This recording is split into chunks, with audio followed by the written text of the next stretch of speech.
and welcome back to Education Spot.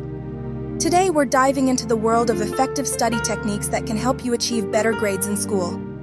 Let's start with the foundation of successful studying: time management. Make a study schedule, prioritize tasks, and set aside dedicated study periods. Next up, active learning. Instead of passively reading, engage with the material through summarizing, teaching it to someone else, or creating flashcards. Visual aids can be incredibly helpful. Use mind maps, diagrams, or charts to simplify complex concepts. Don't forget to take short, regular breaks during your study sessions.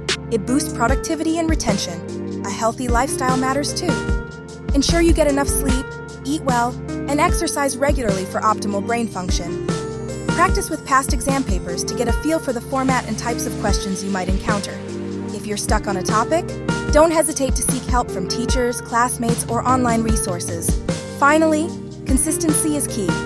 Establish a routine that works for you and stick to it. And there you have it, some essential study techniques that can help you earn those better grades. Remember, everyone's learning journey is unique, so experiment with these techniques and find what works best for you. Maybe there's another side that